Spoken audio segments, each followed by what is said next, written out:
7 చేపలు దొరికాయట.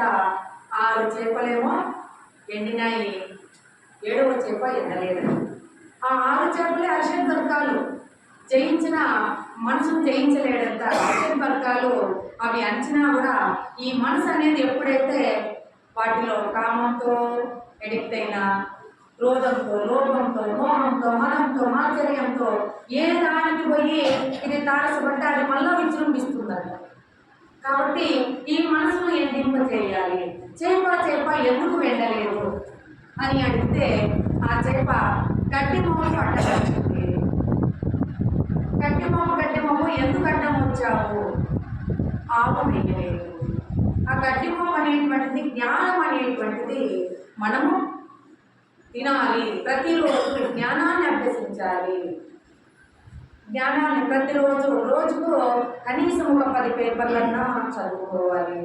అప్పుడే అందుకే ఎందుకు నువ్వు గడ్డమ్మ అంటే ఆవు ఎందుకు మేలు? గొల్లవాడు వేయలేదు. ఆవులు ఎవరు మేపుతారు? గొల్లవాడు అంటే ఎవరు ఇక్కడ? శ్రీకృష్ణ పరమాత్మ. శ్రీకృష్ణ పరమాత్మని ఇక్కడ మనం ఏమని చెప్తున్నారు? ఆది గురువు. గురువులందరికీ గురువు అన్నమాట. ఆది గురువు. ఆ గురువు యొక్క మనకి గురువు లభించాలంటే అమ్మ యొక్క అనుగ్రహం ఉండాలి. ఆ యొక్క లోకాలకన్నింటికీ అతీతమైనటువంటి ఆ పరమేశ్వర యొక్క అనుగ్రహం ఉండాలి. ఎన్నో జన్మల పుణ్యం ఉంటే తప్ప గురువు యొక్క అనుగ్రహము లభించదు. అందుకే కొల్లవాడు ఎందుకు గట్టి మేపలేదంటే అమ్మ నాకు అన్నం పెట్టలేదు కాబట్టి నేను అన్నం తింటేనే కదా నేను పోయి ఆవులు మేపడానికి అయ్యేది అని చెప్తున్నాను. అంటే ఇక్కడ అర్థం ఏమని? అమ్మ అనుగ్రహం ఉంటేనే శివునాజ్ఞ లేని చీమైనా పుట్టదు అన్నారు.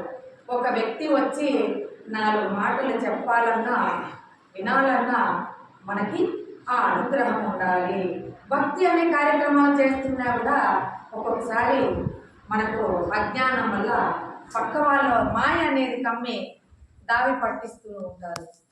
అప్పుడు మనం ఏమైతాం?